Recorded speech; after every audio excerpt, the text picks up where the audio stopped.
Bonjour, aujourd'hui je vais vous parler de télékinésie.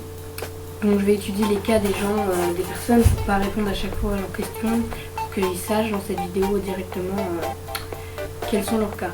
Donc premier cas, j'ai jamais fait de télékinésie.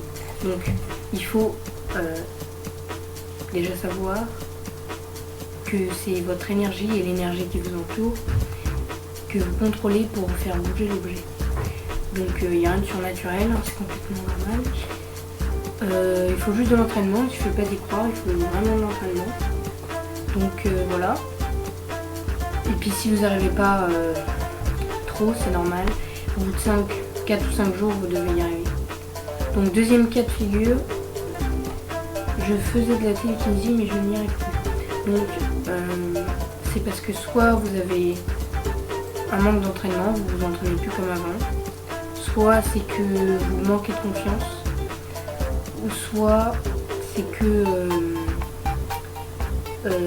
vous êtes dans un endroit, dans la pièce où vous êtes, vous avez déménagé ou un truc comme ça, dans la pièce où vous êtes, et ben vous n'êtes pas assez concentré. Voilà. Donc troisième cas de figure, c'est je m'entraîne tous les jours sur la pyramide, mais je n'arrive pas à faire bouger de plus gros objets. Donc c'est normal. Sachez qu'il faut au moins 2 ans, je ne vais pas vous décourager, mais 2 ans pour faire bouger un stylo. C'est déjà énorme, parce qu'il faut bien contrôler. Il y a beaucoup de frottements sur un stylo. Il y a tous les frottements, ça dépend de la taille, mais c'est beaucoup plus dur. Donc faire bouger un stylo, c'est comme soulever, je sais pas moi, une plaque, c'est comme soulever une tonne, quand on n'en a jamais fait. Donc c'est déjà énorme. Donc voilà, je vais vous montrer un petit peu comment on fait pour ceux qui n'ont jamais fait. Donc voilà, c'est parti. Alors, il faut déjà vous munir d'une gomme. Une gomme normale. Un cure-dent ou une aiguille. Et un papier d'aluminium découpé en rectangle. Alors, vous prenez la gomme, vous prenez l'aiguille ou le cure-dent et vous l'enfoncez dedans. Pas que ça sorte de l'autre côté, hein. Ah, voilà, donc ça fait ça. Vous prenez le papier d'aluminium, vous le pliez en deux, presque en deux, voilà, comme ça. Ensuite, une fois que c'est à moitié plié, vous prenez les deux extrémités et vous appuyez. Enfin, il faut que ça fasse un petit rectangle comme ça. Voilà, vous appuyez un petit peu comme ça pour que ça fasse ça. Okay. Ça fait une espèce de petite pyramide. On appelle ça la pyramide, la pipi. Donc vous la posez sur l'extrême, sur le bout de l'aiguille. Ça fait ça. Donc là c'est normal que ça bouge parce que je tremble et tout. Donc voilà. Une fois que vous avez ça, vous posez. Vous mettez dans une pièce calme. Donc je vais vous montrer. Voilà. Maintenant vous prenez ça. Vous mettez sur un siège.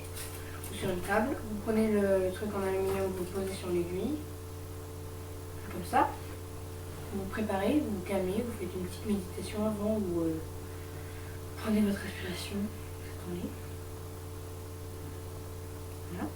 Ensuite vous prenez une main, vous la mettez devant, un peu devant, l'autre main de l'autre sens, et vous imaginez que de l'énergie sort de vos mains et fait tourner la pyramide. Tourner du sens que vous voulez. Imaginez qu'elle sorte de vos mains et qu'elle fait tourner complètement la pyramide, d'accord? Donc vous mettez bien vos mains comme ça, vous ne parlez pas, vous respirez par le nez, pas par la bouche. Il ne faut pas être soufflé avant, bien sûr. Donc vous prenez vos mains, inspirez,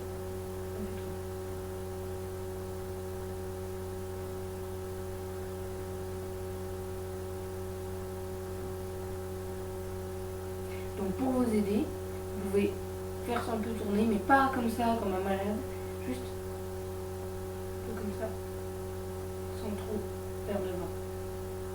C'est sûr, si vous faites ça comme ça fait du vent et voilà. Donc il ne faut pas qu'il y ait de bruit autour de vous, enfin, pour vous concentrer, donc voilà.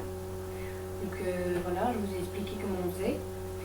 Maintenant, pour les un peu plus forts et qui sont bien entraînés avec ça, je vais vous montrer autre chose à faire. Donc, c'est simple. Vous prenez, vous poser ça de côté, on s'en fiche. Donc je vais vous montrer comment on fait. Voilà. Donc il faut vous munir d'un sachet. Moi j'ai ça, mais c'est complètement par hasard. Donc des boules comme ça. Voilà.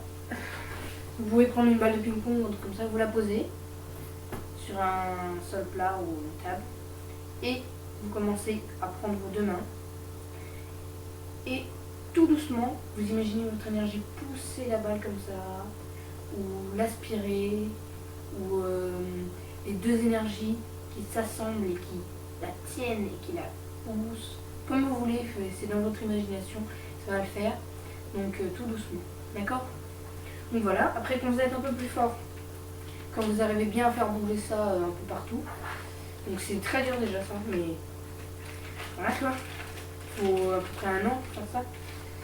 Ensuite, le stylo je vous conseille pas tout de suite, je vous conseille de prendre deux pyramides, donc la même chose que ça mais deux fois, une fois là, une fois là, et vous essayez de faire tourner les deux pyramides dans le même sens, une par là et une par là, dans le même sens quoi. Et les deux tourneront en même temps, ça vous prouvera que vous êtes fort. Donc après, une fois que vous avez tout réussi, ça, les deux pyramides et tout, donc je vous conseille de faire un autre truc. Vous prenez ça, la pyramide, vous mettez ça par-dessus, et vous mettez un bocal en verre par-dessus, ou une cloche, mais pas en plastique. Le plastique retient l'énergie, surtout pas. Donc, vous mettez vos mains et vous faites tourner, comme ça, par-dessus le verre, au-dessus du verre.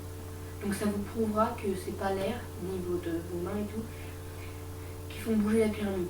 C'est juste votre pensée, vos énergies, voilà. Donc voilà, merci d'avoir regardé cette vidéo.